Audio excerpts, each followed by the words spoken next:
aquele que era impecável. Era impossível o pecado tocar a sua natureza divina, santa. Porém, o Pai o cobriu com os nossos pecados. E lá naquela cruz, ele entrou na morte. Destruiu a morte. Destruiu todo o principado, potestade, todos os dominadores deste mundo, todas as forças espirituais da maldade. Ele entrou na morte. Ele tomou as chaves da morte e do inferno das mãos de Satanás. Ele tirou toda a autoridade de Satanás sobre tudo e sobre todos e o colocou debaixo dos seus pés. Essa é a cruz do nosso Senhor. Essa é a cruz que deve atrair a nossa devoção, a nossa adoração e o nosso serviço. Porque essa cruz não é só a cruz dele, é a cruz na qual ele nos incluiu. Isso é fundamento da igreja. Se a igreja perde a visão da A cruz na qual ele nos incluiu espiritualmente. Só que esse nos incluiu, ele está falando com um grupo de pessoas que nasceram de novo. Pessoas que procuraram e receberam o Espírito Santo.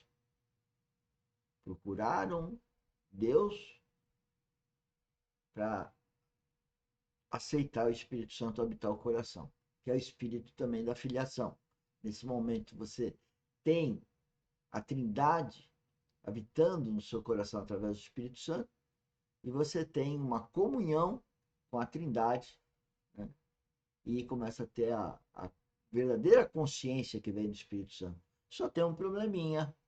Nesse momento você vai ter um estilo de vida diferente, você vai começar a ver que todo mundo está indo para um lado, você vai para o outro, porque você está se destacando do mundo e está cada vez mais se aprofundando no reino.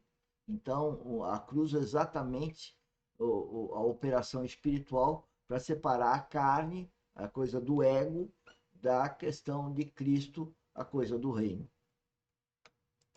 cruz. Ela já está desmoronada. Deus não restaura movimentos, Deus restaura fundamentos. E nesse tempo, o Senhor, ele tem buscado entre nós restaurar esses fundamentos, a centralidade, a universalidade, a exclusividade de Cristo sobre a sua igreja. Ele é o cabeça, ele é o fundamento. A igreja, como seu corpo, a igreja, sua casa, a igreja, sua noiva, a igreja, os muitos filhos. Isso é igreja. Então não precisamos de muitas firulas teológicas.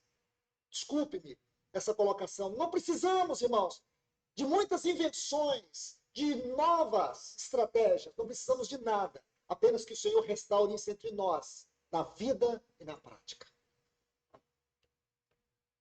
Então, Percebe? Na vida e na prática. Então, nós, filhos de Deus, cremos que a vida espiritual é mais prática, é mais verdadeira do que a vida natural. Na vida natural, a gente vê, pega, escuta. Na vida espiritual, a gente tem revelação, e a revelação, para nós, é muito, infinitamente mais verdadeira de qualquer circunstância intelectual, cultural, orgânica, material, onde tem um único sentimento verdadeiro que é o amor ágape. temos a cruz soterológica. Também temos a cruz como o nosso estilo de vida, como o nosso chamado de vida cristã. Aquela cruz que o nosso Senhor disse para nós tomarmos e segui-lo. O que ele quer dizer? Sem a cruz é impossível seguir. Se foi na cruz que ele deu toda a sua vida por nós, é no caminho da cruz que nós rendemos toda a nossa vida a Pai. Essa é a cruz devocional. Essa cruz é a cruz devocional. Primeiro, a cruz como um princípio eterno de Deus. Ou seja, toda a nossa vida tem que ser pautada em escutar Deus, obedecer, seguir a vontade de Deus, desconfiarmos ou ficarmos vigilantes às coisas do mundo os tropeços que o inimigo vai nos dar para a gente desistir do reino, porque o mundo é atraente. O Pai Nosso fala, não deixeis cair em tentação, e o inimigo vive nos colocando em tentação com as pessoas mais próximas de nós, o cônjuge, os filhos, os sócios, os amigos e o pessoal do trabalho, os negócios, e aí que está a corrupção do homem, que fica no mundo, querendo ganhar o mundo e correndo risco ou perdendo a vida eterna, que é muito superior, infinitamente superior. Segunda, cruz soterológica. E terceira, cruz devocional. Isso tem que ser restaurado em nós. Outro fundamento que tem que ser restaurado entre nós é o reino. Na sua esfera presente, na sua esfera futura e na sua esfera eterna. Na sua esfera presente, ele tem sido edificado dentro de nós. Dentro de nós. Nosso caráter tem que ser o caráter do reino. Isso não pode ser chavão de retórica, irmãos. Muito cuidado quando nós fazemos desses fundamentos apenas retórica. Isso tem que ser a nossa busca diária. Jesus diz que nós temos que buscar em primeiro lugar o reino dos céus. Quando ele faz essa exposição em Mateus capítulo 6, você vai ver que ele toca nas esferas natural da nossa vida. Aquelas coisas que muitas vezes governam os nossos afetos. Aquelas coisas nas quais nós gastamos o nosso tempo, ou nós perdemos o nosso tempo. Aquelas coisas que se tornam as prioridades na nossa vida. E essas prioridades o Senhor está corrigindo. Ele disse, não é assim. Ele diz para nós olharmos as aves. Olharmos as aves. E ele toca um dos assuntos que tem esmagado a nossa geração. Ansiedade. Então, Nós, Chaves, eu, como filho de Deus, eu tenho que testemunhar o que acontece comigo. E Cristo pediu para todos os cristãos, pediu para todos os discípulos. Isso está escrito. Eu estou falando com as minhas palavras. Mas ele disse para os seus discípulos ir a todo mundo pregar o evangelho. Pregar o evangelho é falar do evangelho. Falar do evangelho é falar de Cristo. Falar de Cristo é falar da igreja de Cristo.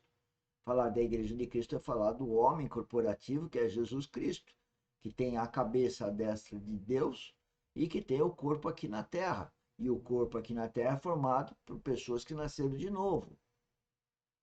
E aí, nós que nascemos de novo, então temos uma cruz.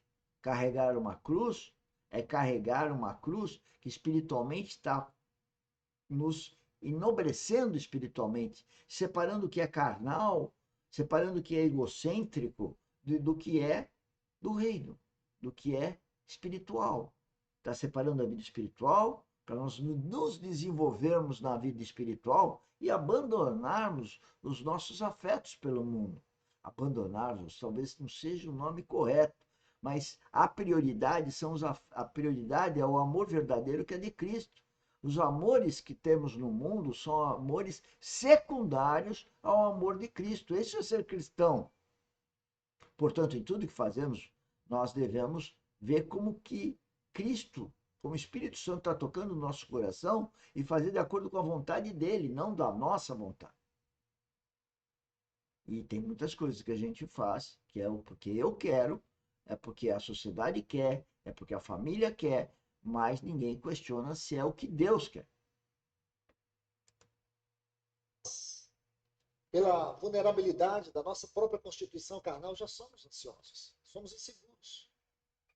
Mas o Senhor está falando daquela ansiedade intermitente, aquela ansiedade que afeta a nossa fé, a nossa segurança, nosso descanso em Deus. E quando o Senhor vai concluir essa sessão, em Mateus 6, ele diz assim, buscai, buscai. Essa palavra no texto original é muito forte. O sentido ali é dar total preeminência.